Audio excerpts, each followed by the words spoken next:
Hello everyone, I wanted to talk a little bit about this aerial combat game which is called Air Raid 36 to 46. So it describes itself as a World War II flight game, but the clues in the name really, it covers a slightly longer period than that, from 1936 through to 1946. So it covers the era of the Spanish Civil War, for instance, right through to kind of hypothetical, what if the war had continued for another year sort of situation. It's a German company, so I made this purchase from Germany. As far as I can see, there isn't a retailer in the UK at the moment, and not too sure about America. Can't speak for that, but it's a pity it's not available through someone in the UK. So everything does involve having to go through customs now. So I had to pay VAT. I made two separate purchases. I had to pay VAT on both of them. So I suppose the amount of customs you're going to have to pay will be based on the price that you paid. But then the post office do add on an £8 handling charge regardless of value. So you have to factor that into your considerations when you're thinking of buying this. Anyway, let's get on with opening up the box and showing you what's inside. So I've taken out all the aircraft that come with this box and painted them up,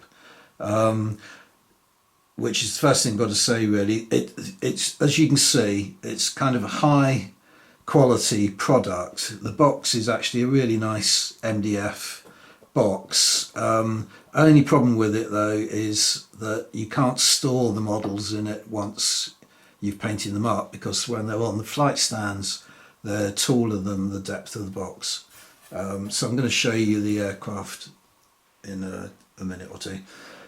So in the box, this is called the I think it's called the game box. You can buy all the components separately, but this is like a package, as it were. So you get the rule book, which, as I say, you can buy separately. The rules themselves are designed to be quite simple. It's nicely laid out, lovely diagrams and photographs and so on. I'm going to give you a little sample game at the end of this video, so you'll see how the mechanics of the game work in a bit more detail later. You get the model aircraft, which is what really attracted me to this game. They're 1/200th scale metal models, very nice indeed. You'll see what I mean a bit later on when I show you the painted up versions. But for for each plane, you have to have a excuse me, you have to have a individual card for each plane type, so you don't have to have one for each model, but you have to have a playing card for each type of aircraft. So the box comes with some Warhawks, 3 Warhawks, 3 Zeros. This Brewster Buffalo was a freebie that they threw in, which they also, the second purchase that I made from them, they also gave me a free model. So it seems to be a common trait at the moment. You get 2 Vals and you get 2 Kates. So there's a corresponding card for each of the aircraft types in the box. You get a couple of quick reference sheets, which are always handy. You get some dice, which you don't really need, but it's nice to have them. Now, I'll show you these first of all before I show you all this, because this sort of gets me into the explanation of the rules. You get two playing surfaces.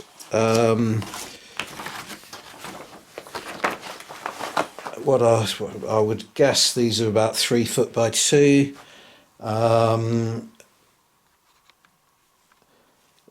Both kind of designed to go with the Pacific Theatre, I would say, but you can buy, as I was saying earlier, you can get planes for Soviet planes, you can get German and British planes as well, but I think this mat to me looks like it's laid out for the Pacific Theatre, but it's just the sort of colouring of it that gives me that impression. But the other playing surface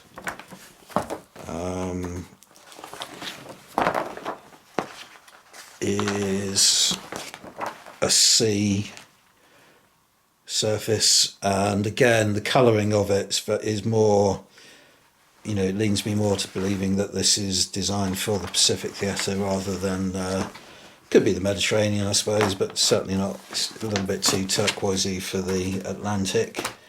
The rest of what's in here is just really leaflets and so on advertising the game. But as you can see with the playing surfaces, I've got out a mat that I already owned, which is a hexed mat, and my inclinations tend to play on something like this rather than the paper. But if you haven't got a table, you know, mat, then the paper versions get you off to a good start.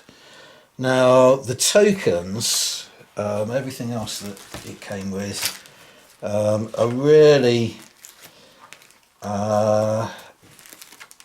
designed to allow you to play the game. You do need a fair amount of markers and so on.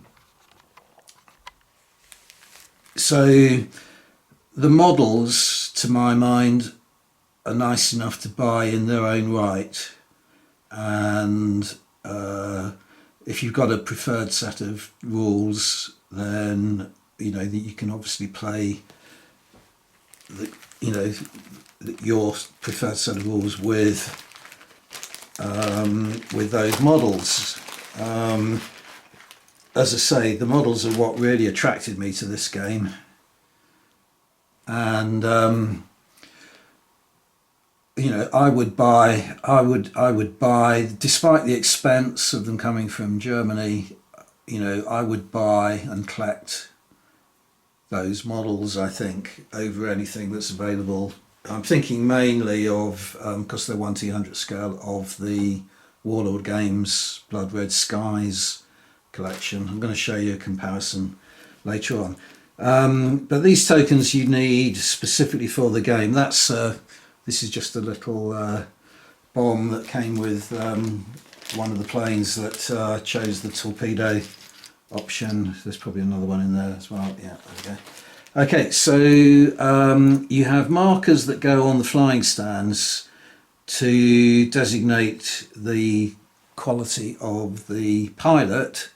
So if it's a regular pilot, you don't put a marker on. If it's a rookie pilot, you put the green side up.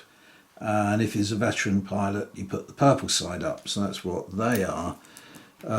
You also have markers to show you the damage to your plane. So when it takes one hit, you put it yellow side up.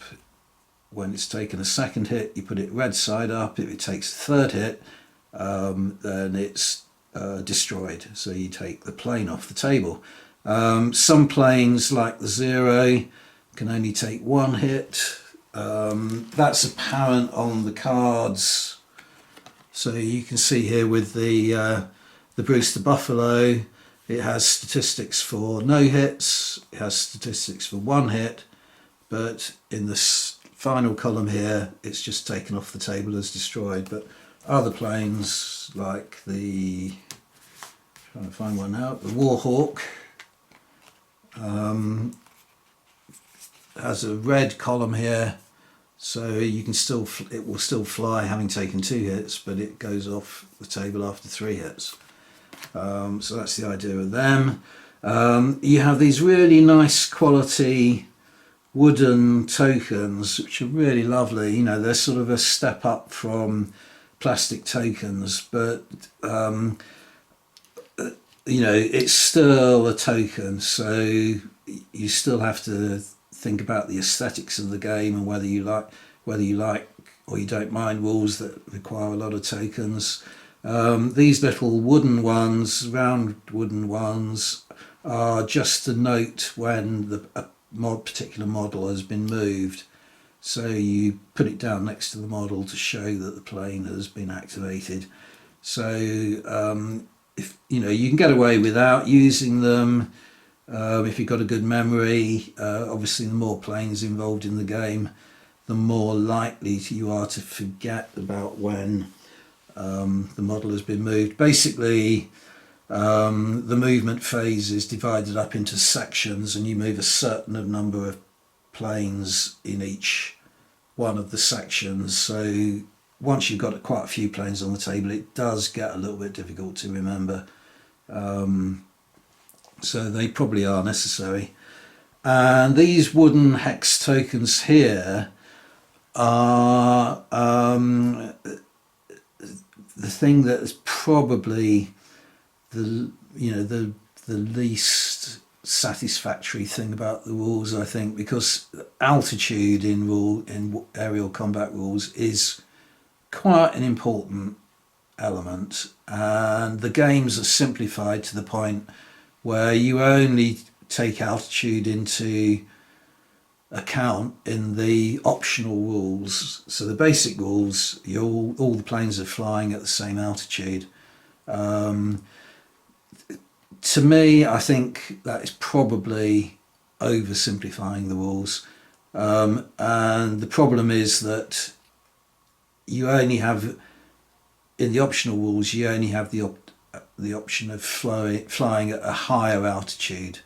You sacrifice a certain amount of movement to climb, and you gain movement to lose altitude, but it's only you're only playing with 2 levels rather than 1, even so. But so if you do go to a higher level, you put this wooden hex underneath your plane. You know, I have my, I do like, I've played a couple of little small games with this set of rules now. It does play very well, but you know, if you're a real propeller head, then you're probably going to want to amend the rules in some way. I still think my preferred set of rules for aerial combat is going to be lacquered coffins, which deals with altitude and relative speeds of planes and things in a very simple way, but it's not hex based.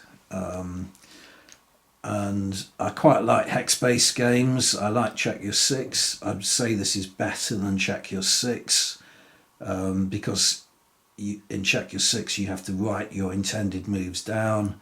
With this, you don't have to bother with that, so there's less paperwork involved with this game. With the other comparison, very close comparison you could draw, is between this game and is with Blood Red Skies, as I mentioned earlier, because they're both 1/200th scale games. I'll show you a little bit more about the comparison between the models soon, but I never, even though I like aerial combat games, I held off buying Blood Red Skies when it first came out, for 2 reasons really. One was that I saw a lot of reviews that criticised the planes because they were originally made from plastic, and a lot of them were distorted and wings curving upwards and so on. So that put me off to an extent, but I also didn't like the aesthetic of the flying stands that come with the models and are required in the rules for Blood Red Skies, and again, I'm going to show you that later on, so I'll talk a little bit more about that soon. So this game, the models definitely come out at the top in terms of, you know, sort of comparison with Blood Red Skies, and they're much better quality models than anything else that I can think of, but most of those are going to be in smaller scales anyway. The only other thing that this game comes with are these two clear tokens here, and these are just meant to be ships, you know, sort of sea targets. I'm definitely not going to be using these because I have a lot of naval models that I can use instead, and I'm also thinking about topside minis, which you may have seen a video on my channel about in the past. They do they call them minis, but they're actually just flat tokens. But in fact, for this game, that is perfect, because if you're dive bombing a ship, for instance, you actually have to have the model of the plane on the same hex as the ship, so you need a completely flat model. Although surprisingly, they do, I think it's the Hiryu, Japanese aircraft carrier, that they do have a model for, and it's a 3D model, so you have to work around that.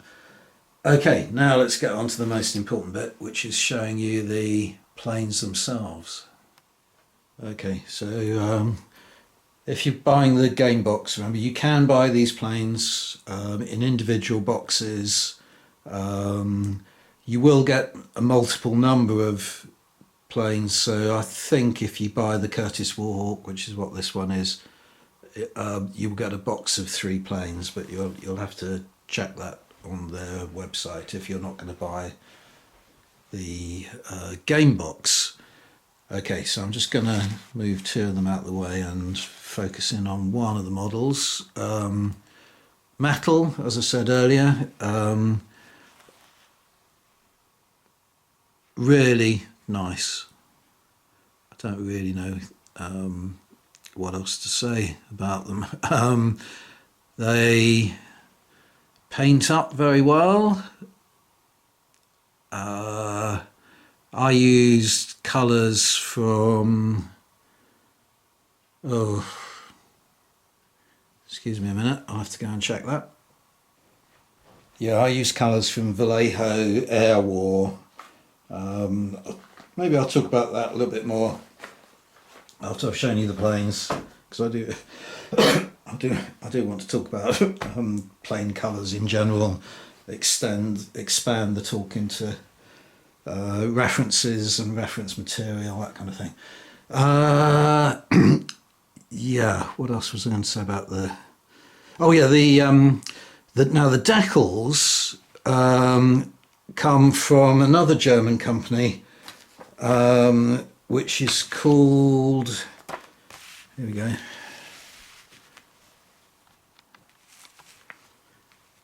Sieben Schwabenspieler decals, which is just simply means 7 Swabian games decals. Not entirely sure why they can't be sold, you know, through the same outlet as the models and the game. You know, they're designed specifically for the models.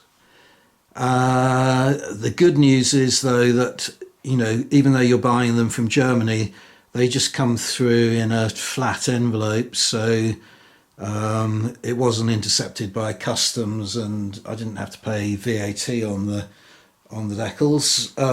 But while I was thinking about what to do about decals, I did buy quite a lot from a separate source. So these are the ones that I've been using for, you know, that came from 7 Swabian decals. They are beautifully designed so that I don't know whether I'll be able to show you maybe with some of the Japanese roundels later on. But they're on such a thin film that they actually fall into recesses and grooves on the model and so on. They just fit really snugly. They can be a little bit fiddly to apply.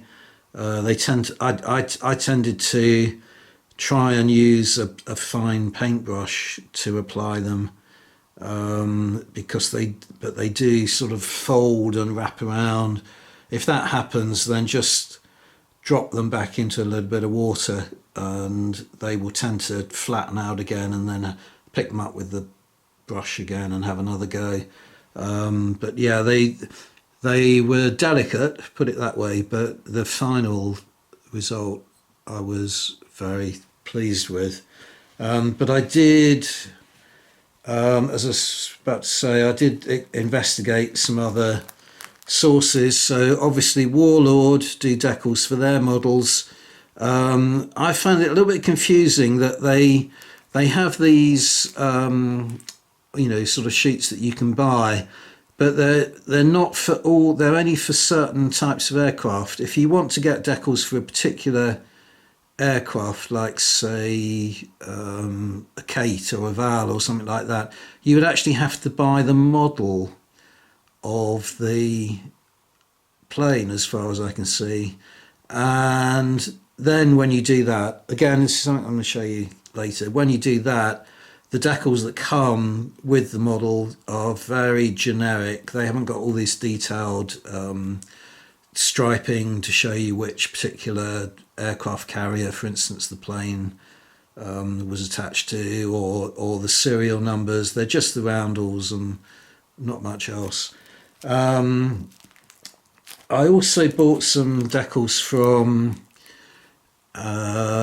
who was this? Butler's Printed Models, who I've got decals from previously, for my 300 scale planes. So I thought I would get some of these. These, as I was saying about the Warlord Games ones, though, are extremely generic in that you don't get anything other than the basic roundels, so no stripes, no numbering, lettering, what have you. And showing my ignorance here, but I'm just not familiar with when these American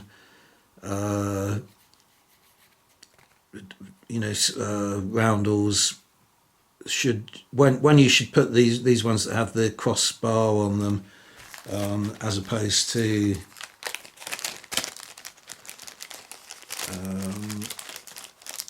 these sort of decals here, which are just the single star without a bar going across.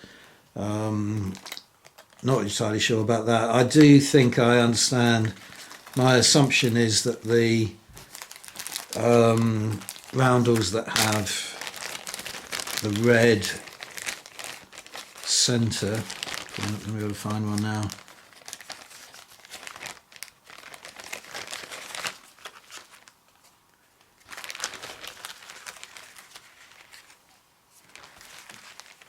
Yeah, like these ones, I think must be because that was the way the US Army planes were denoted. And again, that means that these Warhawks are sort of intended for Pearl Harbor, not specifically, but rather than being naval planes that are taking off from aircraft carriers. Okay, let's show you some more models. So this is the Brewster Buffalo that came as a freebie. Again, sort of showing my ignorance, but I wasn't entirely sure about colours, and I didn't have any transfers at all for it, and didn't really want to buy sort of multiple decals just for one aircraft. So I used some of the more generic decals from Butler's printed models and settled. Oh no, I didn't actually. I took them off of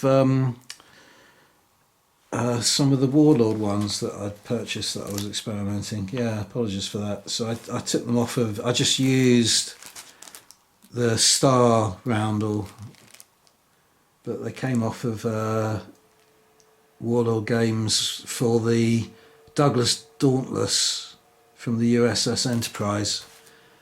And I painted it up. I found an image, I might be able to put it up on the screen for you, of a painting of a Bruce the Buffalo taking off from, or landing possibly, so I think the pilot's been injured on Midway.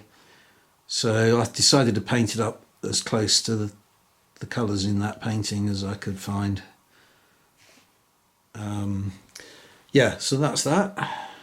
And these are the 3 zeros that come with the game box. Don't know whether you will be able to see on the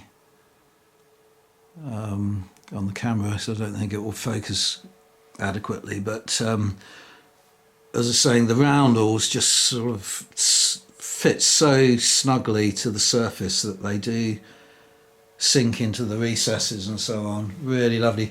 Some of the decals absolutely tiny. So again, I don't think I'll be able to focus in, but the maintenance panel, which is on the left hand side of the fuselage on the rear, one of the blue stripes, is a single decal. And you know,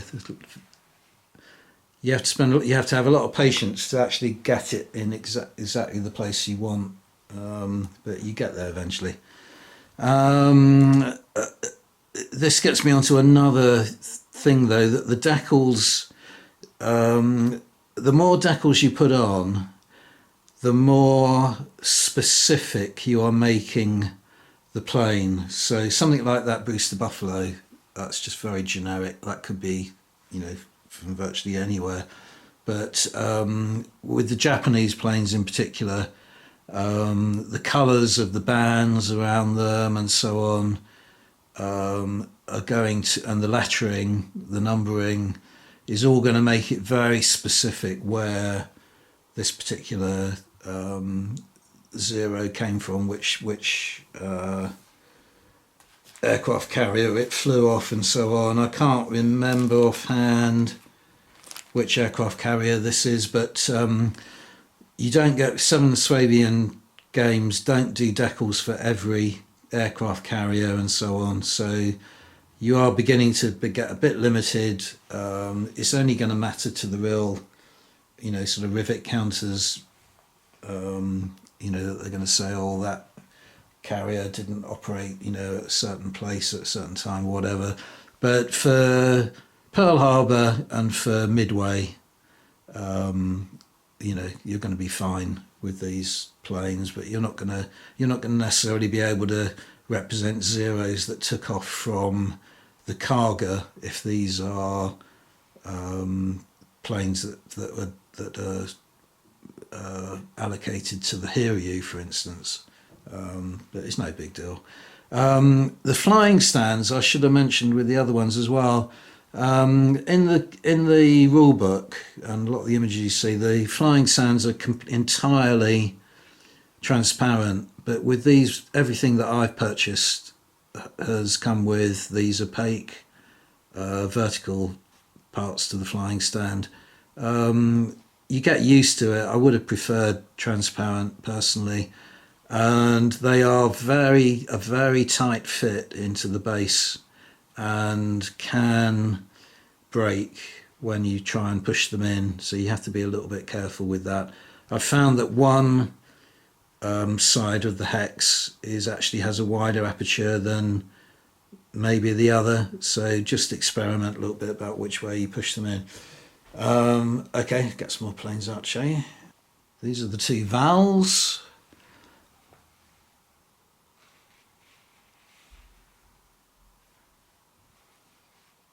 Again, very nice models indeed.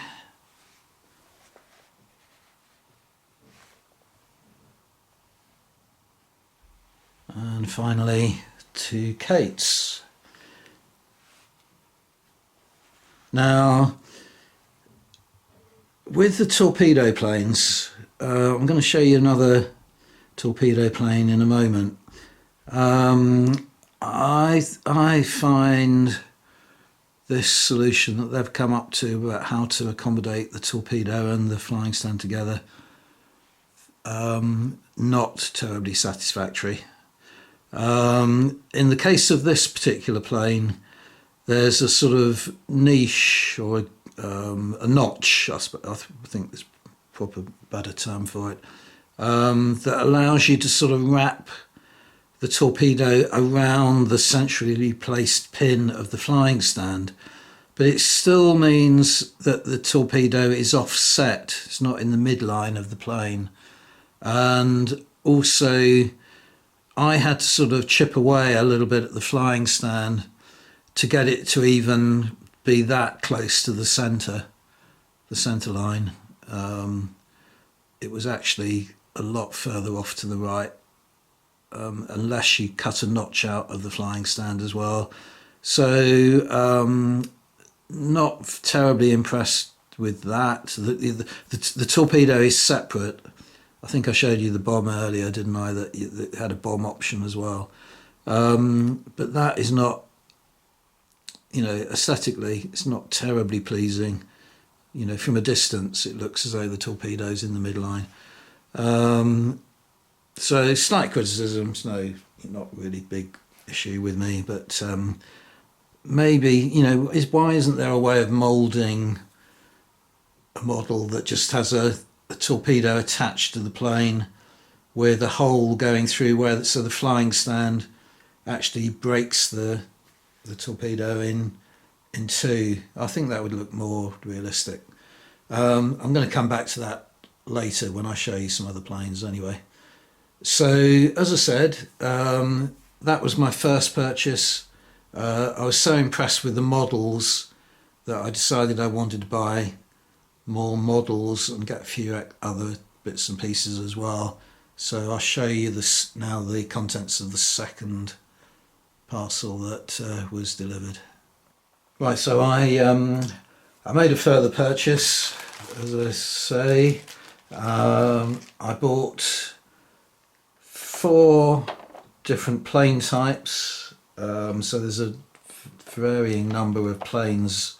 I think it varies from 2 to 3 depending on what type of plane.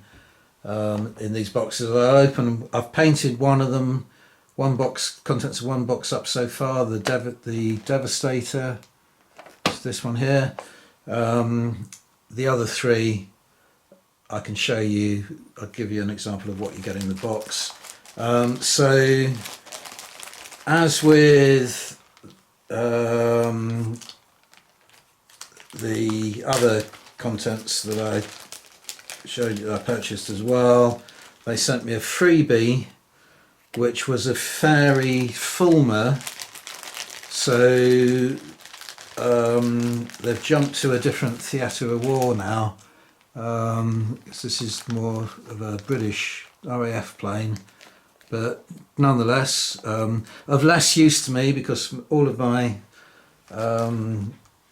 European theatre planes are 1/200th scale, 1/300th scale rather than this 1/200th scale. But it's a nice thing to have anyway, and I probably will get around to painting it up at some point. So comes complete with everything else you need in terms of the play. So you get the damage token, the altitude token, the flying stand, all that kind of thing, the statistics card. So it's a nice little freebie. But I also purchased some additional flying stands and so on. You get, I think this is sufficient for 3 aircraft. What I had in mind was to buy some of the Warlord Games planes, and rather than use the Blood Red Skies planes, and rather than use their flying stands, which I did do and I haven't got down here. I'll have to bring that down, show you, to use these instead. But yeah, I'll talk a little bit more about that in a moment. And also they do a set of a complete set of statistics cards for all the planes currently in their collection. So in other words, I can now use these cards to play games of Air Raid 3646 using my 1/200th scale planes, which I've got, as it, you know, coincidentally I have got based on hexagonal flying stands. The thought that crossed my mind with this though is that they're going to be expanding their range. So what do you do if you want to play the rules but you don't want to play their game? Because say they brought out I don't know, just think of a bomber, like I don't know whether they do a Mosquito. Say they didn't do a Mosquito, and you had a model of a Mosquito in 1/300th scale that you wanted to play Air Raid 3646 with. How would you get hold of that card other than buying one of these boxes with Mosquitoes in them that then come with the card? Because you're not going to want to go back and buy the entire collection of cards, and they are going to have to modify this bulk purchase in order to include the Mosquito and any other future planes, and they are definitely going to expand. So I'm not quite sure how the individual wargamer is going to accommodate that, and how they are going to alter what they're selling. Anyway, it's another small thing, but this gives me the freedom now to play the game with any of these planes here. So you've got Russian ones in here. Probably not able to find it there. There we go. The Lag 3, the Rochkin Gorbunov Gudkov Lag 3. It's a Russian plane. Let's show you what's inside these boxes. Anyway, so I'll just take one as an example. If we take the Wildcat. So in the box, which I now need to unseal.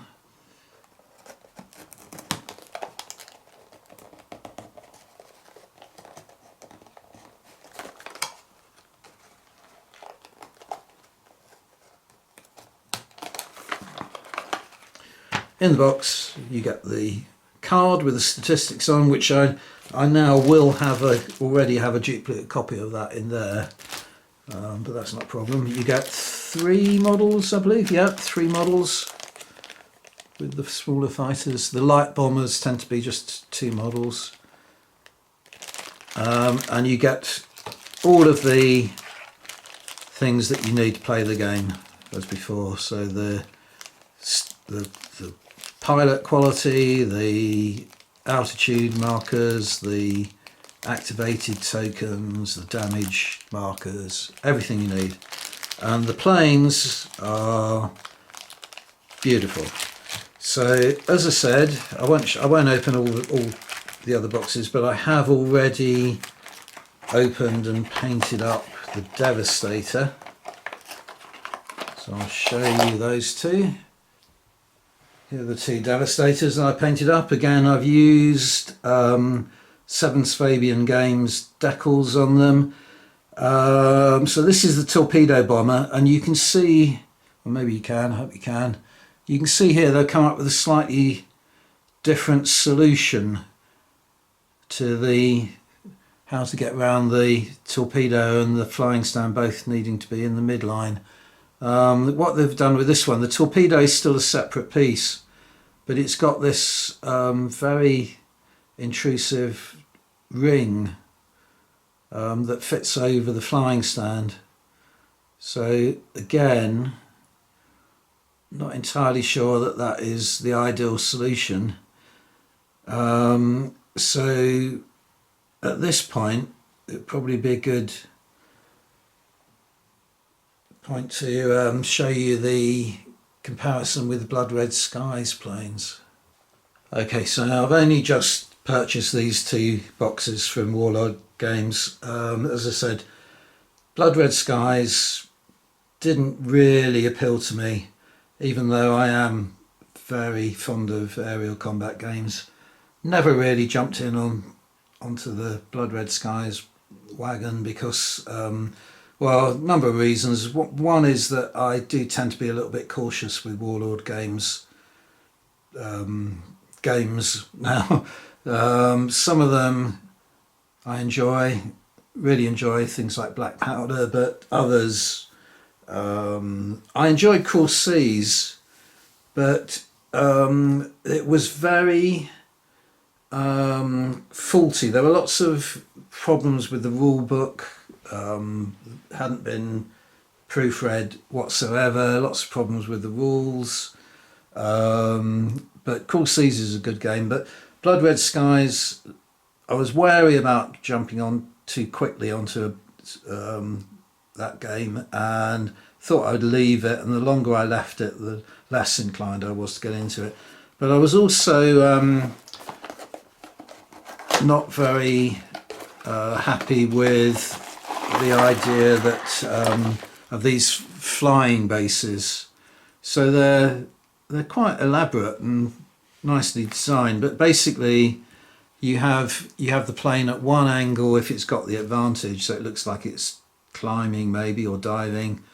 Another angle for the opposite if it's at a disadvantage, and straight up. But I just didn't like that aesthetic for some reason. I thought it would look odd having planes pointing up and down and so on, and not to indicate their actual attitude. So I don't know anything about Blood Red Skies rules, but clearly they require tokens and cards and so on, which these boxes come with. The thing that also interested me in getting these boxes though was what were the decals like, and those decals I showed you earlier are for very specific planes. With the boxes, all you get is roundels, and that's it. So I think the white surround to the roundels came in later in the war, but apart from that, there's nothing to designate the difference between one plane and the other. And the planes themselves at the time, I didn't like the sound of, because they were plastic, but now they're resin, and the resin doesn't look too bad. So here are the 6 planes that come. Did I say these were Kate's earlier? Maybe I did, I don't know. They're actually valves. I don't know, maybe I made that I misspoke earlier. Yeah, you get 6 planes in the pack. They're not bad, they're nice models. The centre line isn't a problem. I'm not quite sure what they do. Oh, I know what it is. Yeah, sorry. This is 3 valves and 3 Kates. I knew I had one with a torpedo on it. Look what they've done with the torpedo. They have moulded it to the plane, but they've put it off virtually underneath the wing rather than in the midline. I mean, I think, I'm not claiming to be an expert, but I don't think the Japanese planes had torpedoes offset. I mean, it would have made them harder to fly, for one thing. Those been heavier in one wing. So I think that is very odd indeed, and there's nothing you can do to correct that. But why not just have it in the centre line? doesn't make sense. And how does that compare? This is the other thing I was very interested to see, was how does that compare size-wise to the Air 3646 model. So let's get the Kate out again. So there is the two side by side, and there really should be absolutely no difference in size whatsoever, and they do match up almost perfectly. Now that really is important, because I am, as you know, I am constantly concerned by different figure manufacturers interpreting scale in different ways.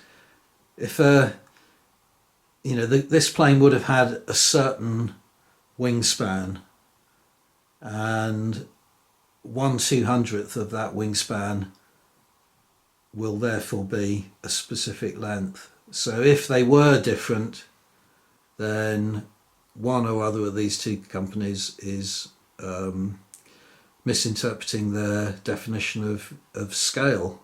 But they do look pretty similar in size, so that's a good match. So I can now use these planes, the zeros as well, to bulk out my fleets of planes. They're cheaper. The Warlord games, it's no doubt they're cheaper, especially when you take into consideration the cost of delivery and getting through customs and so on. So this is a good way now of bulking out my fleets to be able to play larger scenarios and so on. So there's a bit of a dilemma there. I much prefer the metal planes, but going to have to save a little bit of money at some point. See how it goes. So, not knocking the Warlord planes by any means. That they've failed, as the other two planes I showed you. They failed to solve this problem of the torpedo properly, but these models are quite nice. I would probably use the 7th Fabian decals though, in preference to the ones that come in the kits, unless of course I get hung up about the specifications again. Right, the designation of which aircraft carrier it came from and so on. Next up, I want to talk a little bit more, sort of broadly about references and colours and that kind of thing. First up, as a source of inspiration, I can't recommend this book highly enough. Shattered Sword by Partial and Tully. I'm rereading it at the moment. I think I've read it. This is the third time I've read it now. Not much in it in terms of how to paint your models and that kind of thing, colours and markings and so on. But the level of detail in there, it's absolutely granular detail about such things as the operational difficulties that you have in flying aircraft off of aircraft carriers,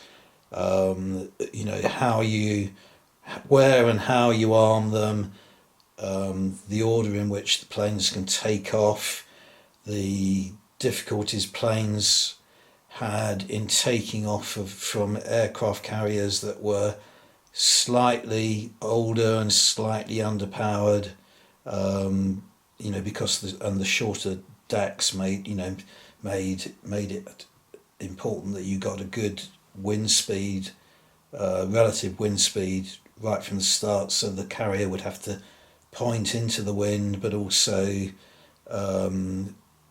be moving as fast as it possibly could, and that made it important that planes that were easier to take off, were spotted on the deck first of all, but then you had problems with the amount of fuel that they were going to expend circling the aircraft carrier, waiting for the rest of the planes to join them before they could set off to fly to the target.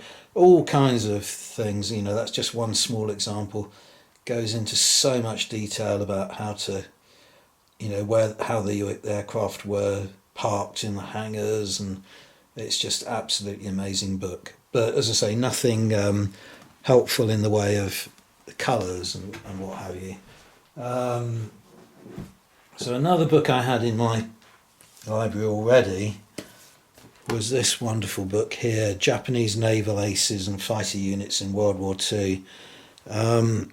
This is a book that is sort of divided into different sections. I mean, the main purpose is to give you little biographies, potted biographies of, I think, virtually all of the Japanese pilots, naval pilots, with photographs of them and details of their biography and so on. But another section of the book is the fighter units themselves, their histories, but also the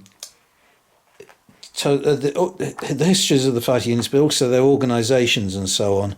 But as you can see, even though there's not any colour in here in this book,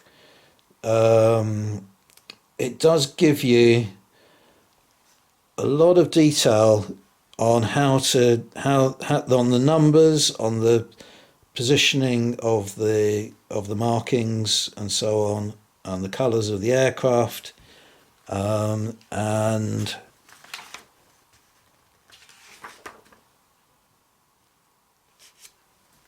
it's very useful. It's very useful indeed. So as I was saying earlier, each aircraft carrier would have very specific coloration and bandings and markings and so on, so that they could be identified, the plane could be identified straight away. So in this case here, you have a chapter on the Soyuz fighter squadron. It's only a few pages long, but it has an illustration of a plane that was flown by a particular pilot, Lieutenant Tomotsu Yokoyama, and gives you details on the colour of the fuselage. It points out the diagonal stripe, which designates that he's a division officer. The insignia W was used from the end of 1937 to 40, so that's the unit insignia there. And you have another plane, you have some photographs of various planes, so you can have that W there, you see, off picture, but that's, you know, that tells the viewer straight away that plane, that photograph is of a plane from the Soyuz. But you have another one here, which is a fighter flown by Lieutenant Masaji Suganami. I haven't got my good glasses on. Yeah, Suganami, division officer of the fighter squadron on board the Soyuz at the time of the Battle of Midway. Unit designation B1 was used starting in April 1941. So there you are. You have the blue banding, that's specific to the Soyuz as well. The designations and the red horizontal bands are indicative of division officer. It's not entirely comprehensive, but it is very helpful. Gives you a lot more scope in how you paint up your aircraft and so on. So a very useful book, even though its primary purpose is a history book, telling the story of the biographies of the aces. You know, it does have a lot more use than that as well. Okay, and other books that I already owned, because I'm into naval warfare, I had these two Osprey Vanguard books, US Navy aircraft carriers and Imperial Japanese Navy aircraft carriers. But they do helpfully have a few planes in here. There you go, there's a Dauntless from the Enterprise. So it does give you a little bit more help in colours and choice of paints and so on. This book is the same. You get a few little inserts of different planes that were assigned to specific carriers. So this is the Hiryu, and you can see there that planes, the zeros on the Hiryu had a double blue band. So that was marginally helpful, just a couple of illustrations in that. So I made another purchase, as I always do, and I bought a few more Osprey books. I got Midway, which is, what do they call this series? From the campaign series. Doesn't have very much in the way of colour illustrations, and but they are, again, they are helpful and they are very nice pictures. Just looking at that there, and that does almost look like the torpedo is offset to the side, doesn't it? So maybe I'm being, maybe it should be offset slightly, I don't know. To show my arguments. I also got from the campaign series Pearl Harbor, which again has some nice illustrations, but it's not the main purpose of the book to show you how to colour the aircraft and so on. But of interest and help. And I got Tora, and again, it's got a few. So I'm distracting myself.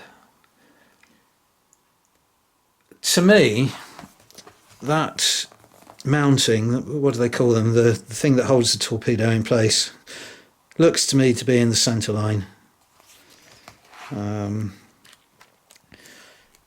Yeah, so, glad to get the book, but it's not going to help me overly with painting the aircraft. But I have got plans to, war game Pearl Harbor in the future, and it's going to come in very useful for that in terms of where the ships were anchored and so on. So other than that, the way I tend to think, because I am very ignorant about colours and things, is that if I buy box sets like this, I'm going to have all the colours that I need.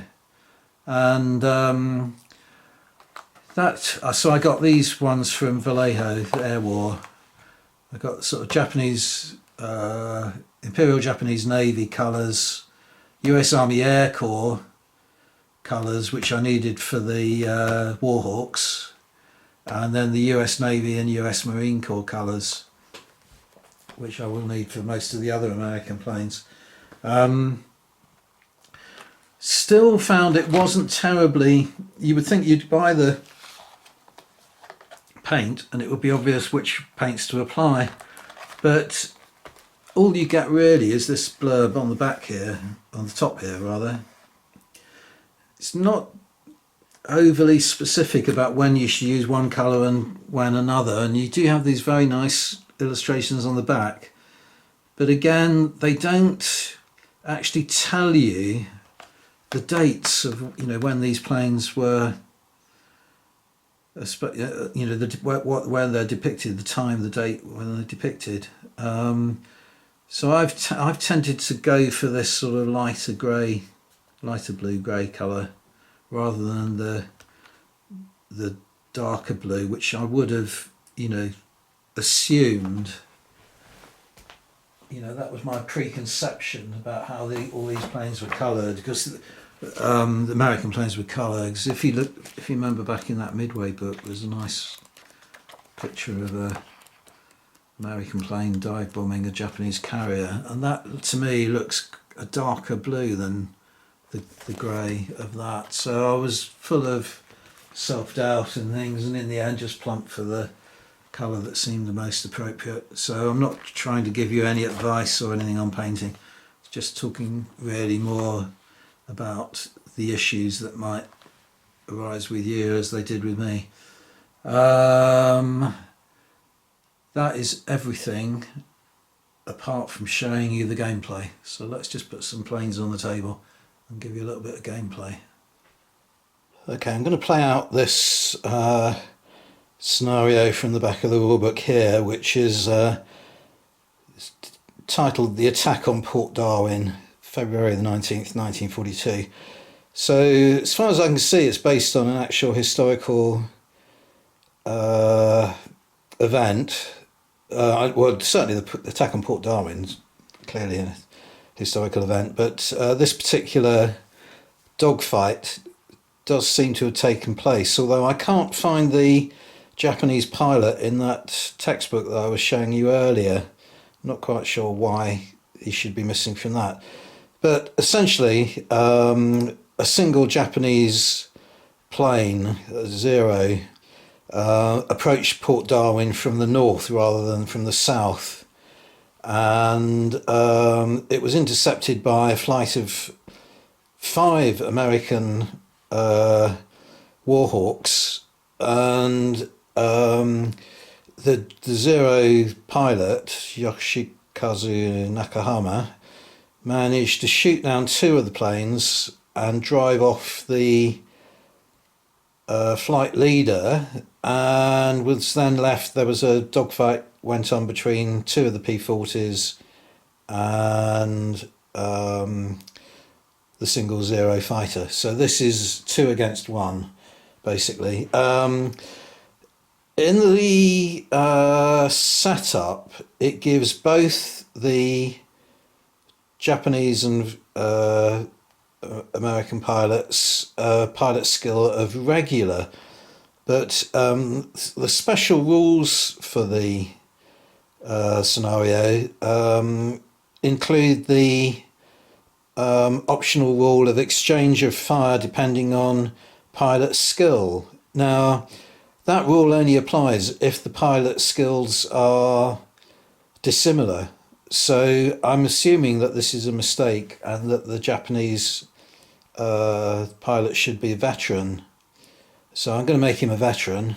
And also, it does say the US aircraft are not allowed to use their special ability, but I'm going to allow them to use their special abilities so that if it comes into play during the rules, you get to see how these things work out. And that also applies with the Japanese aircraft, that one of the special skills only applies to a veteran pilot. So that special skill will come into play in this game as well. So the setup is there, essentially, that the American planes deploy first. They have to be within 3 hexes of one another, and then the Japanese plane gets to choose where it's positioned, but has to be without 3 hexes. So it's not eligible to be tailing right from the beginning. So that's the scenario, and here we go. First thing to do then is to roll for initiative, and you do that each turn. So the initiative changes at random, really, from turn to turn, rather than being down to strategic advantage or pilot skill or anything like that. None of that comes in. It's just a straightforward dice roll. So I'm not going to use those dice that came with the game because they're all the same colour. As we're rolling the dice together, I've got blue for American, white for Japanese. And Japanese score 4 and the Americans 3. So the Japanese have the initiative, which means that the American planes have to go first, because it's the final plane movement that determines, the advantage really. As there are only 3 planes on the table, we're going to be moving all the planes at the same time. If there were, say, 9 planes on the table, you go with the number of phases of the movement turn are broken down into the number of planes belonging to the smallest force.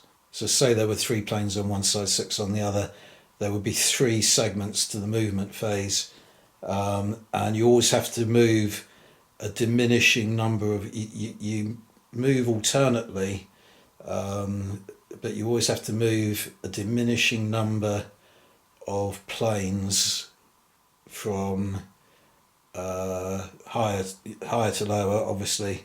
So say it was 9 planes and 3 of them were one side, you would have 3 phases, so you would have to move the side with 6 would have to move 3 planes, then the side with 3 would move 1, then the side with the higher number of planes would move 2 planes, and then the side with the smaller number 1. That's if the smaller number had the initiative, otherwise it would be the other way around. And then you finally move 1 plane and 1 plane. So you always end up with just a single plane moving in the last part of the turn. So we're going to be moving the Warhawks first of all. So on the back of their card are all the details that you need. So essentially they have, if they're undamaged, they have a speed and an agility factor. The agility factor is the number of hexes they have to move before they're allowed to take a turn, and the speed factor is simply the number of hexes they're allowed to move. So if they only move up to 3, that's the normal speed, they can turn in every hex. But if they move at their maximum speed, which is up to 7, they can they have to move 2 hexes before each turn, and they can just turn. The turn doesn't diminish their speed or count as a movement factor in its own right. And as I say, we're playing this special ability, which is against the setup in the rule book. So they can boost their speed by 2 hexes, but if they do that, they have to fly in a straight line. They can't take any turns. They can't turn at all. Okay, so the lead plane here is going to make a turn, try and sort of turn around like that, but the other plane is going to use its emergency ability, what's it called, emergency boost, just to fly in a straight line away from the I've made a mistake here, and I haven't got them pointing because of the way the hexes are aligned. I haven't got them squared up with the hexes, so we'll do something like that. It's not quite how the setup was arranged in the game. Okay, so yeah, the plane that's nearer is just going to go forward 9 hexes, so it's 7 is its maximum, but it can boost it by 2. 1, 2, 3, 4, 5, 6, 7, 8, 9. Still just in the camera. And this plane here is going to try and do a loop around.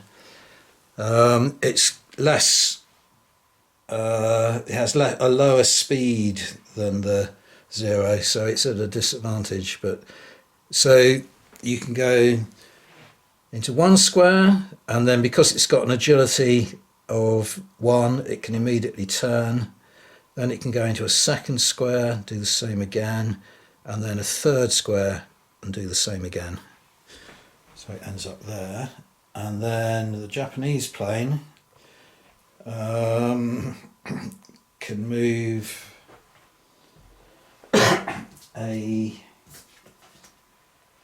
at its fastest rate, it can move 6 hexes, but that means that its agility goes down to 2, so it has to move through 2 squares before it can turn. So yeah, I think it's going to try and get on the tail of this one here. No, it's not. It's going to try and get on the tail of this one here. So we're going to move forward 2, and then it can move 1, turn, forward 2, and then it could move again if it wished to, but it doesn't. And then forward 2, which is its maximum, so it's done 6 now, which is its maximum speed. And then turn again like that. And I've failed to get this plane into the firing arc. That's probably my piloting skills. If I turn back here, maybe I could have done it, but I'm not going to. I'm going to stick with my mistakes. So there is no firing in this turn, because for a forward firing gun, fixed gun, it fires into this sort of column here, and that plane is just outside it. Right, so we're back to the initiative phase. It's pretty simple, straightforward to do. So you can see what I mean. I didn't try and do the Zero's special ability, which he has, so maybe I should have done that. But I'm still learning the game. So this time round, here we are. The Americans have the initiative. So the Japanese plane has to move first.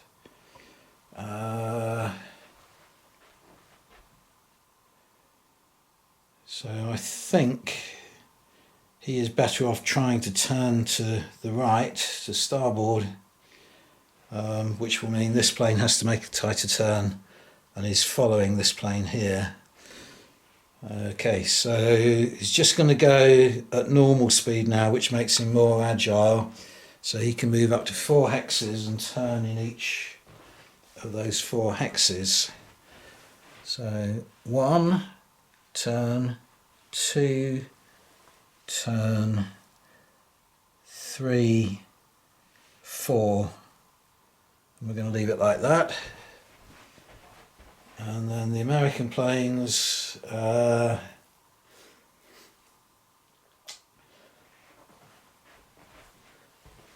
only move at normal speed, can only move 3 hexes, but then turn in each one. So how would that work here? 1, turn, 2, turn, 3, turn. That's perfect. So he is now tailing that plane because he's right behind it, flying in the same direction and within 3 hexes of it. So the Japanese have messed up right at the beginning.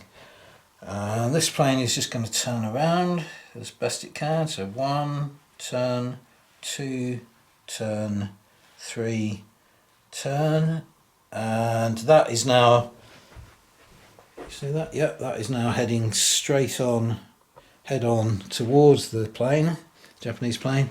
So they will be firing in this turn. There are short, medium and long ranges. So this is long range. Short range is those 4 there. Then medium is those 5 there, I believe.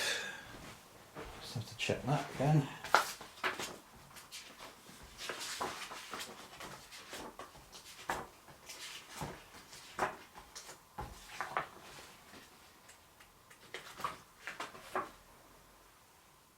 Oh no, medium is more than 5, it's 9 squares. No, that's the side gunner, sorry. Yeah, the medium is the next 5, so it's 4, and then 5, no 6, and then 6. So that may just be out 1, 2, 3, 4, 5. Yeah, no, that is long range, and this is medium range. Okay, so we'll do it's simultaneous. No, it's not, because I'm playing that special rule. So the veteran pilot gets to fire first of all, and if he hits that plane, it will affect that plane straight away, rather than the firing being simultaneous. Okay, so we'll do the Japanese fire first of all. So at long range, there's only a few factors you have. There's basically 2 dice needing 6 to hit, but the attitude of the plane can cause a problem. But if you're firing at it straight head on at 12 o'clock, that isn't a penalty. But the distance, the range is, so you would add +3 to the roll you needed for the distance. So I need 9s, but the veteran pilot can add 1 to his roll.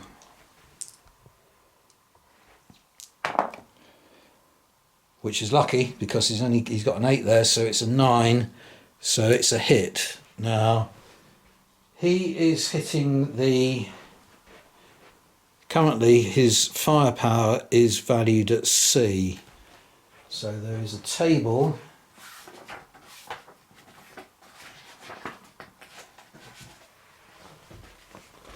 here. So he just rolls the dice, and depending on his throw, and he gets a +1 on this as well. Yeah, so depending on his roll, he does either 0, 1, 2 or 3 damage. So as he gets +1, he's definitely not going to do 0 damage. Right, so 6 + 1 is 7. That means he has done 1 damage to the American plane. Okay, so we put a damage mark, yellow, on that plane there, and now he gets to fire back. So we know it's long range.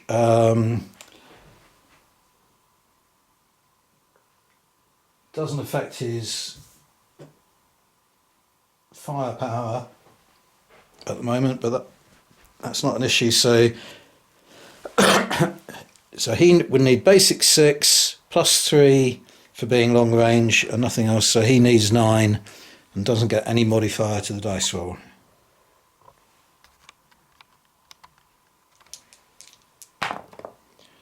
And he only scores 3, so no result. And then here it's medium range, which is a +2, I believe. Yep, so he needs an 8, but he's firing from at 6 o'clock now, which means that's -1, so it makes it easier to hit. So he needs a 7 to inflict a hit, and he only gets a 6, so a failure there. Right, so that's all the firing. So we are back to rolling for initiative. It's that simple. I mean, obviously, more planes and other attributes coming into play and things, it does get slightly more complicated than that, but it's meant to be a simple, fast play game. So once you pick up the rules, you can play it really quickly. Okay, initiative, that's a draw, so we roll again. And it's American initiative again.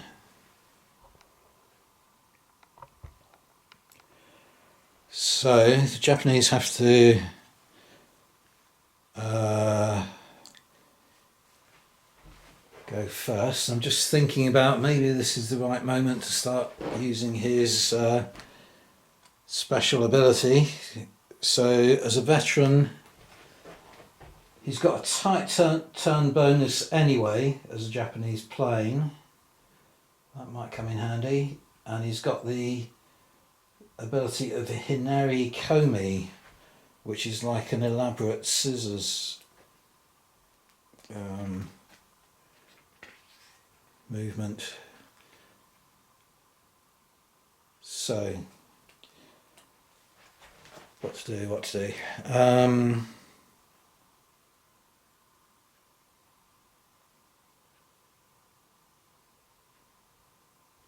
I think he's just going to try his tight turn for the time being.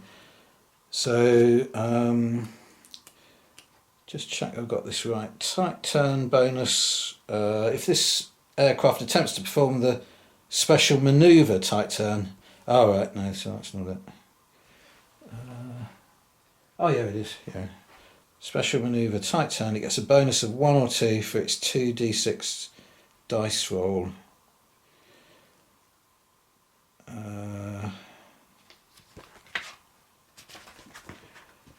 And the tight turn.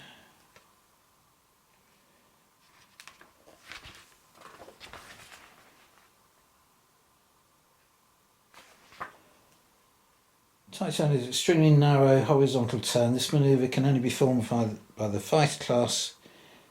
The aircraft flies into the special manoeuvre hex and performs 2 hex turns there at once to the left or the right, according to its planned flight direction.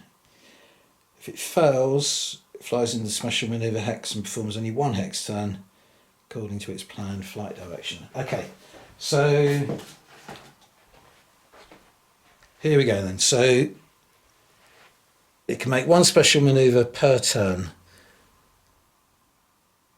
So we move 1 and it turns normally. 2 and it turns normally. 3 and it turns normally. And 4, I don't really, oh yeah I do, actually I do. I will try and, is it a special turn?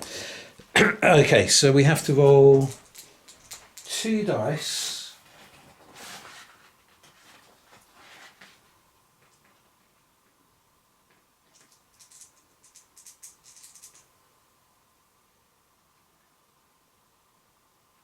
And in order to achieve it with a veteran, because I'm going at normal speed, I need to get 5 or better.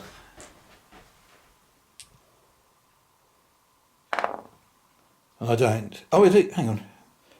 5. Yeah, I beat it. I do beat it. I've got to get 5 or better. Right, which means he can now move 2 hexes instead of 1. 1, 2, like that. And then the Americans get to go now. So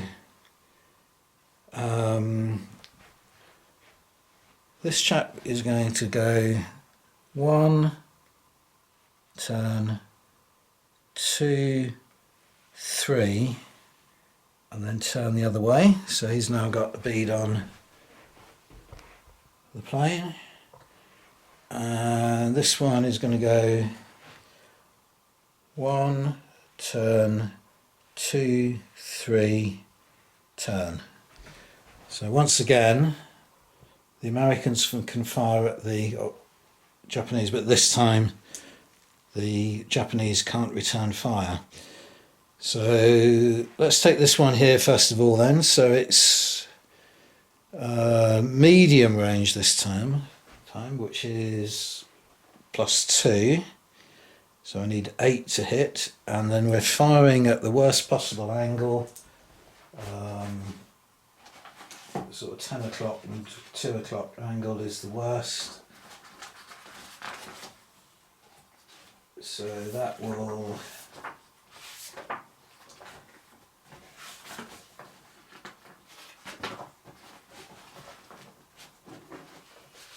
I should really get the quick reference sheet out rather than right, so it's +2 for the medium range and +2 to hit for the 12 o'clock target hit zone. Sorry, 10 o'clock target. So that is 10 needed. And that's all. So let's see what we get with that. No, missed. Now in this situation here, it is +1 for being at only short range and +1 again for being at the 4 o'clock. So I need 8 to hit for that one. And again, we miss. So the Japanese pilot has got away with that rather daft manoeuvre. So now we're back to the initiative phase, and this time it's the Japanese who have the initiative. So the American planes have to move first. I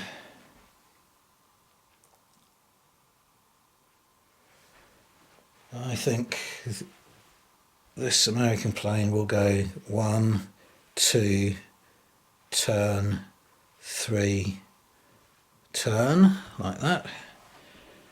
And the other American plane will go 1, 2, 3, and turn. So he's flying alongside the other one. Right, now I'm just going to turn the camera off in case it takes me a long time to think out the Japanese move. Okay, right, I partially thought this out, so hopefully it'll work. So the Japanese pilot is going to, because he's veteran, he can use this special manoeuvre, Hinari Komi. So you have to announce that before you move into the manoeuvre hex. So he's going to move at normal speed, so he's going to move into that hex there, but then attempt this Hinari Komi move. So he needs 5 or above to do this, and he does. So what that means is he moves into that square, but then slides back and is allowed to move 2 hexes, but he only wants to move 1 that way there.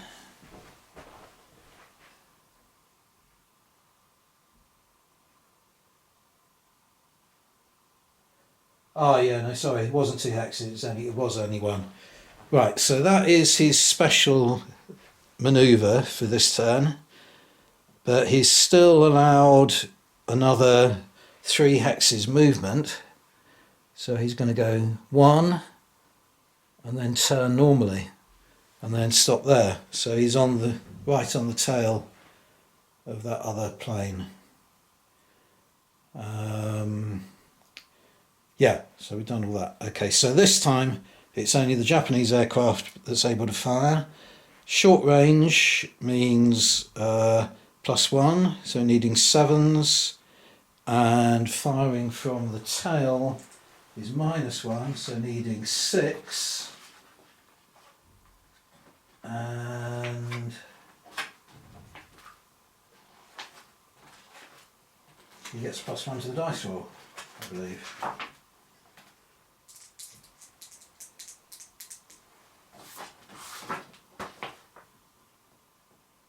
He does indeed. Okay, so he needs 6, +1 on the dice roll.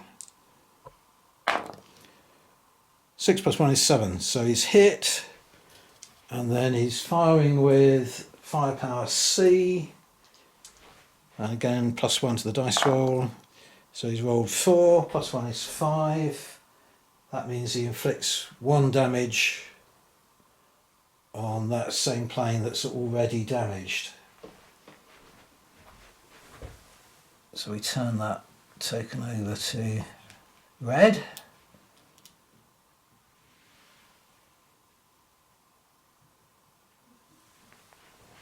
And it's the next turn.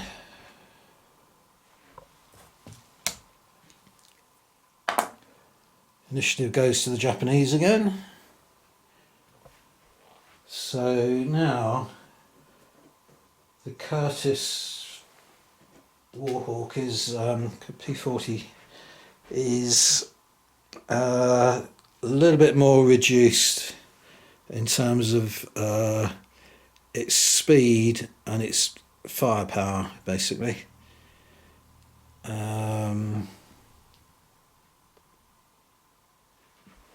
I've just noticed as well that I was reading the ability to manoeuvre out of the book, but it differs from plane to plane. So that ability must have been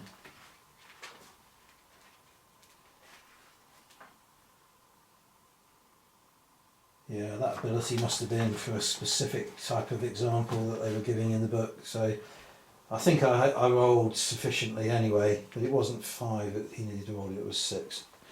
Okay, right.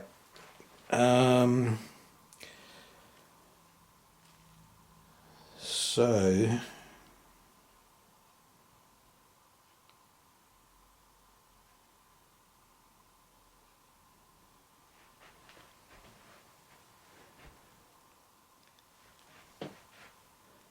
this plane is going to attempt to do a tight turn. So it goes forward 1, and then he needs to roll. He's regular, he needs to roll 9 or better in order to be able to do a tight turn. And he does it, yeah. So the tight turn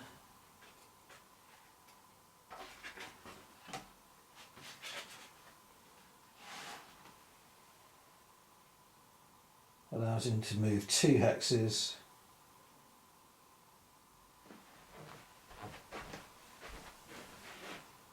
One, 2. So he's still got 2 hexes to go. There he is. So that is 2. And again, he does an ordinary turn this time. And then 3. And does another turn that way. And then this chap here is going to try something similar. So he moves 1, trying to do a tight turn in that next hex. So he needs 9 or better.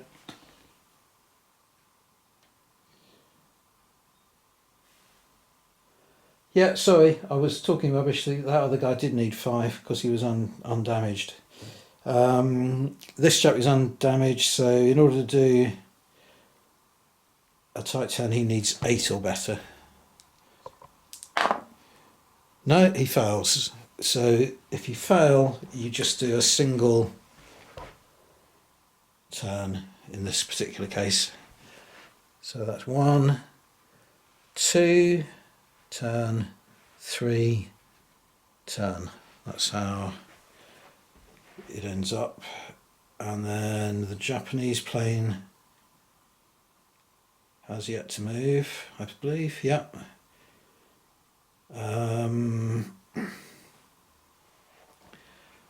So, oh no, hang on. Oh God, getting lost already. Let me just review some of my footage. Yeah, that was the end of that turn. Because the Americans had the initiative in that turn, so the Japanese moved first of all. Right, so we roll for initiative again. Or do we? No, we don't. Sorry. Having done the manoeuvring, this plane can now fire at that plane, but the Japanese plane doesn't have a target in its arc. So this plane needs 6 to hit, plus 1 because it's short is 7 to hit, plus 2 because of the angle it's firing at is 9 to hit.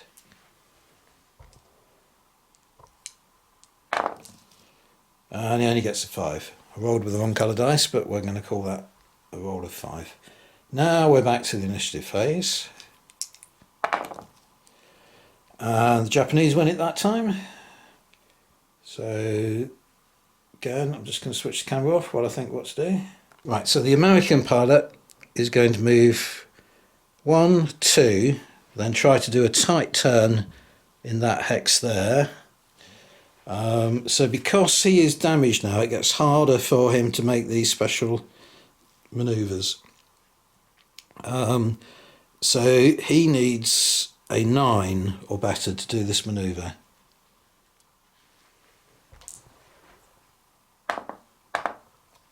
Oh, and he does it, 11. Right, so 1, 2, then 2 hexes, and then he's just going to move forward 1.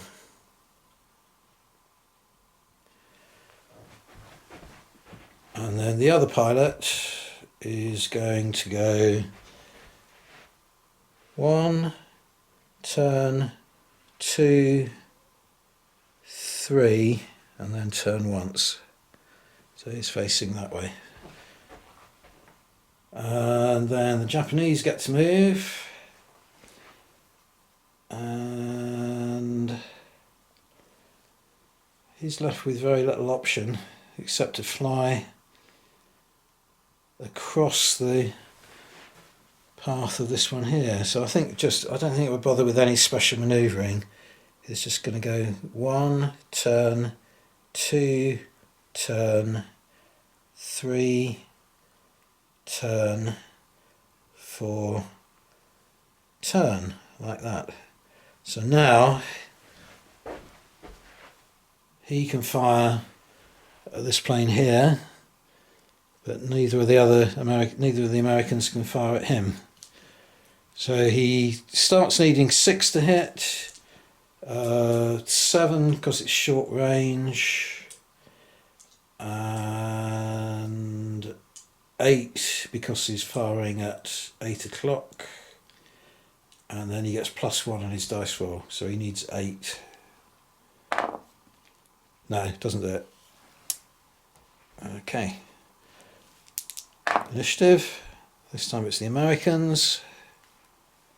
Okay, the Japanese have to move first as they don't have the initiative, so I'm going to try and do the special manoeuvre Hinari Kami right at the beginning. And that means that because he is undamaged, he needs to roll focus. He needs to roll a 5 if he's moving at normal speed. So he's going to attempt to move into that hex there, but then he slides back and can turn 1 hex.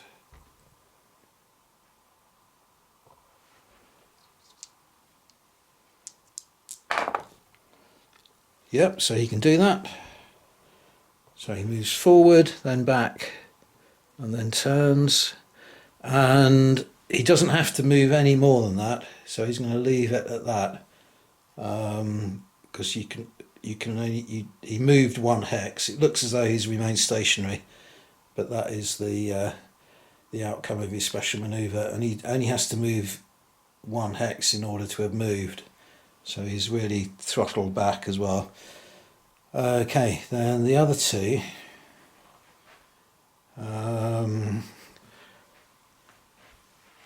This chap here, well, I think they're both going to attempt to do tight turns. So he moves into that square there, and he needs to roll an 8 or better in order to be able to do a tight turn. And he fails, so I think he just moves 1 hex, yeah.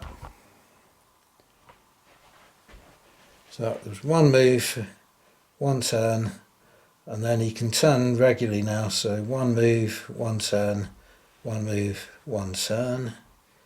So he has got that plane in his sights, which is good.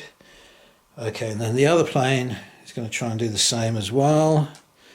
So because he is undamaged, he needs a 7 to do the special manoeuvre. And he gets it.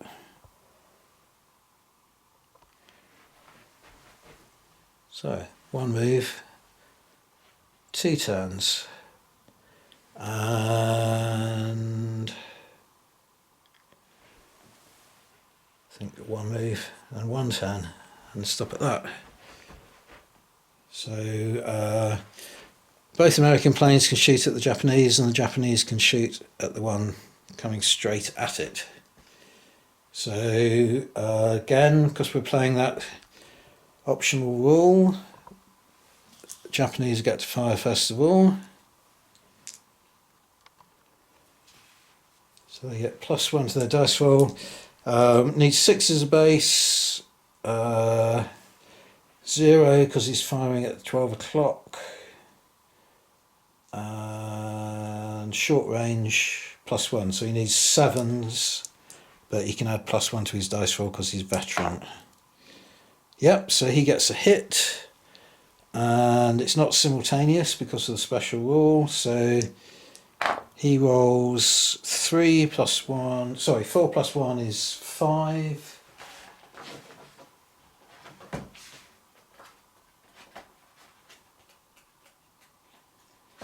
And he's still got firepower C, which means he inflicts 1 damage on this plane here.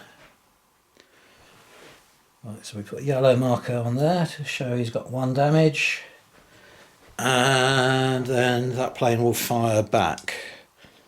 So 6 plus 1 for short range is 7. No alterations, so he needs 7 or better to hit.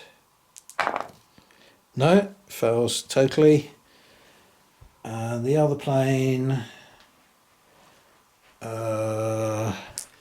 is actually firing at the 10 o'clock position. It looks odd, but it looks odd from the hex angle, but that is the 10 o'clock position. I think that's the way you would. No, I'm going to call that the 8 o'clock position. Makes more sense. So 6 to begin with, short range 7, 10 o'clock, 8 o'clock position is 8.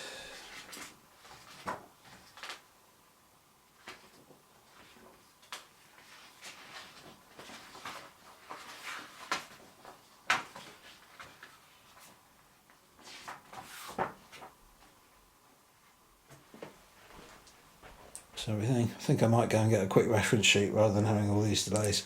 So he needs 8 or better, and he gets it, but now he's got a very damaged aircraft, so he's only firing with the firepower of A. So he rolls 4.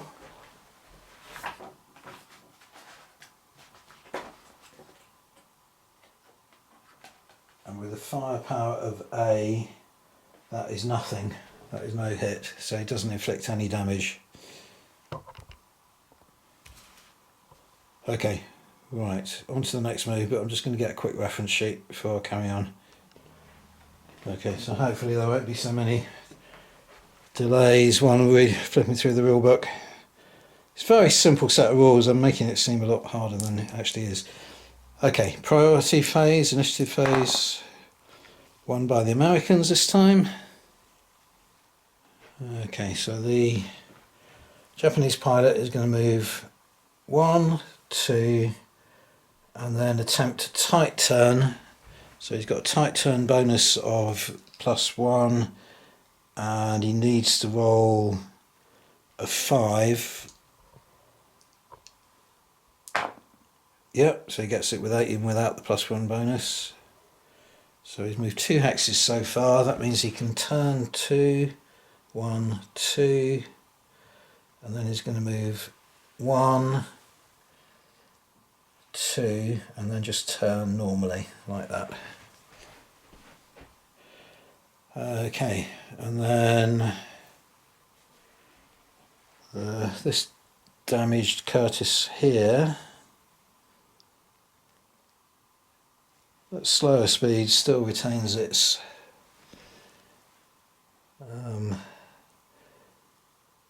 speed. So 1 turn, 2, 3 turn, and this one is going to go 1, 2, 1 and 1 turn, 2 and 1 turn, 3 and 1 turn. So they're flying head on at one another again.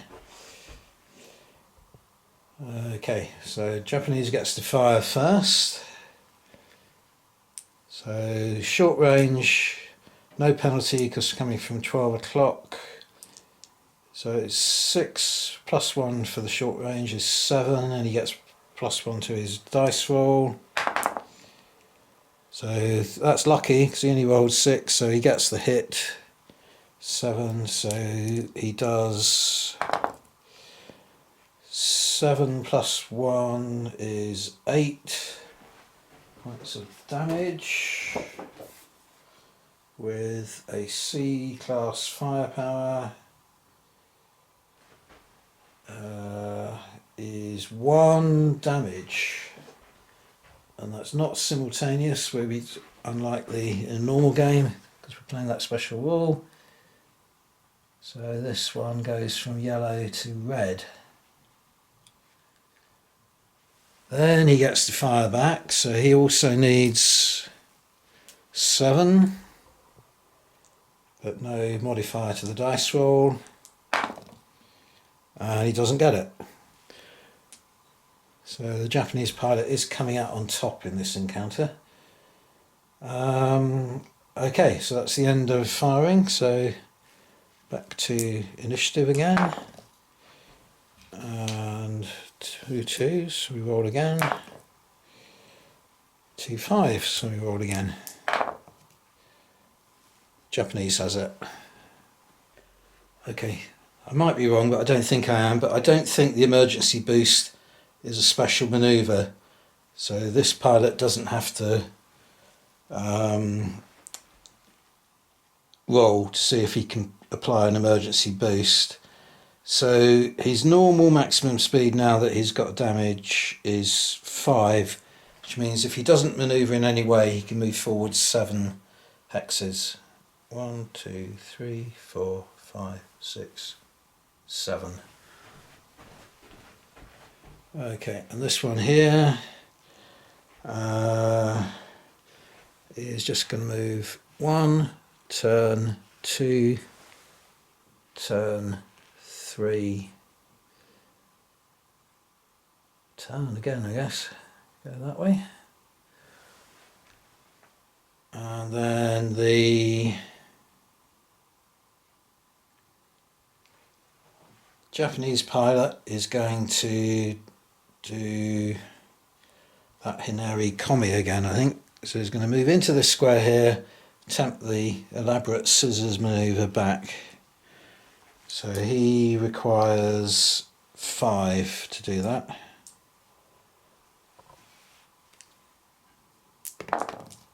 He gets it.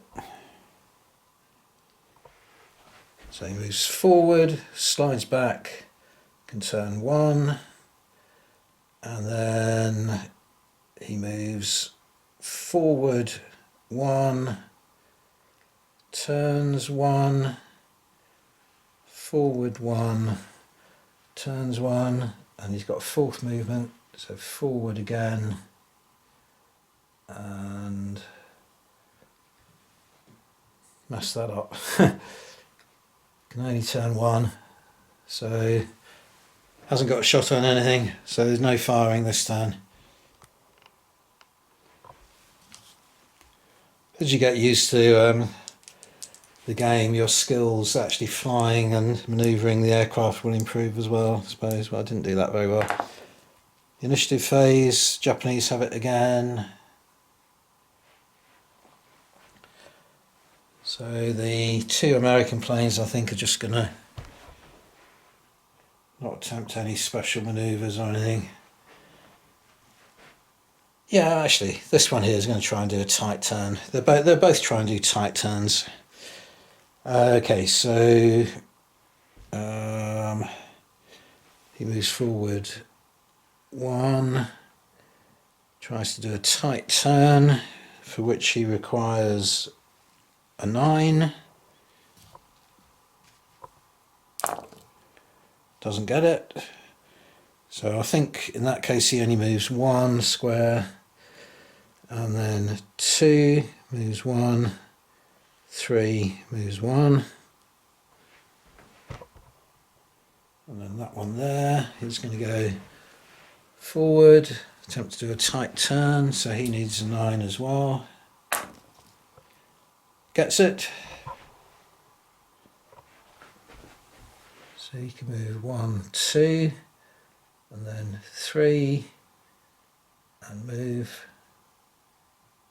Sorry, that was 2 and move, 3 and stay the same. Now the Japanese pilot is going to go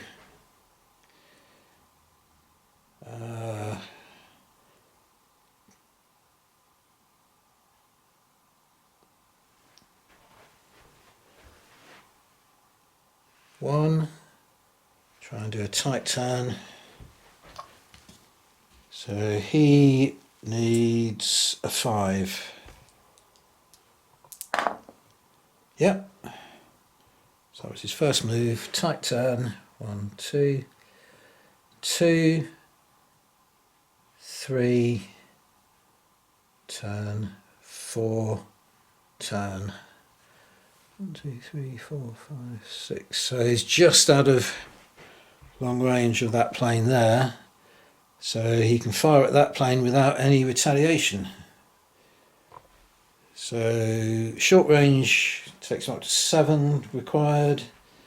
Firing at the 8 o'clock position takes him up to 9 required. Sorry, 8 required, and he gets +1 to the dice roll. Yep, so he does that easily. So he inflicts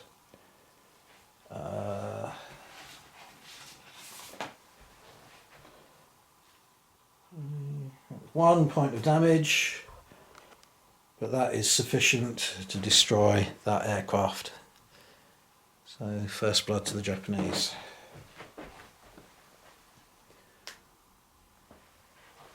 Okay, and then just going to check there. 1, 2, 3, 4, 5, 6.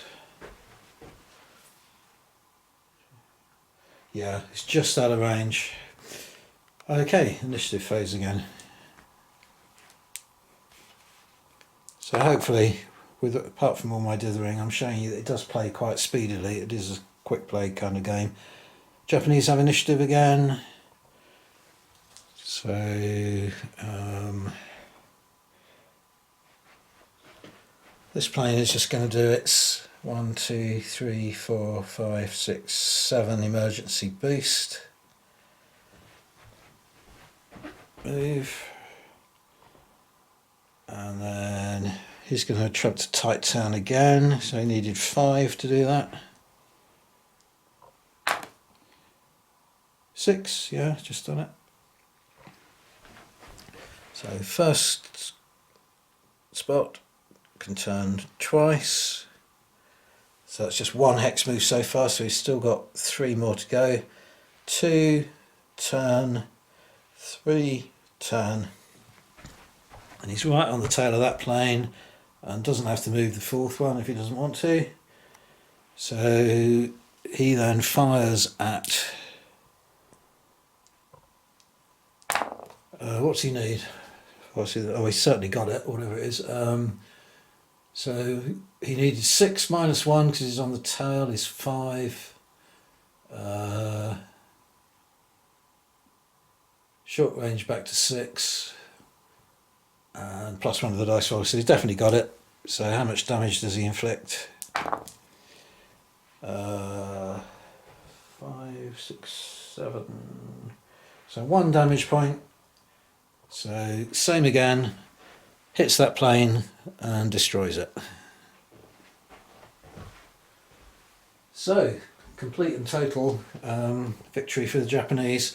I'm pretty sure that you are supposed to make the plane a veteran, otherwise that optional rule doesn't apply. So there's no. So I think that's a mistake in the book. But all the same, that did seem to be pretty one-sided. But then again, historical. If that historical event actually took place that they describe, the pilot managed to shoot down all, but in the end, the final result, shot down 4 planes and drove the leader off. So it did perform that way historically. So there we are. This is going to be another one of my extremely long videos, so I will stop at that point, other than to say my one probably misgiving about these rules is that the altitude, which I didn't even play in this game, but the altitude rules are a little bit oversimplistic, but everything else I think it works really nicely.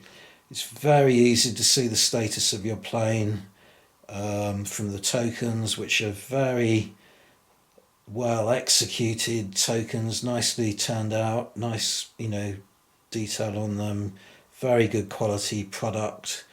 Planes are magnificent. I think they're the best 1/300th scale, sorry, 1/200th scale planes out there. Only wish that they were retailed in the UK rather than have to send to Germany for them. But my aim now is to paint up a lot of planes, so I'm going to have to use some of the Warlord planes in order to save a bit of money to get some fairly large fleets, and then I'm going to try a big scenario out, something like a scaled down attack on Pearl Harbor or a scaled down Battle of Midway, just to see how a very large game goes. So I hope you got something out of that. If the rules interest you, then hopefully you'll be able to find them on the internet now. So it's Air Raid 3646 is the name of the game, and the decals came from Seven Swabian Games decals. Thanks very much for watching. See you on the next video. Bye for now.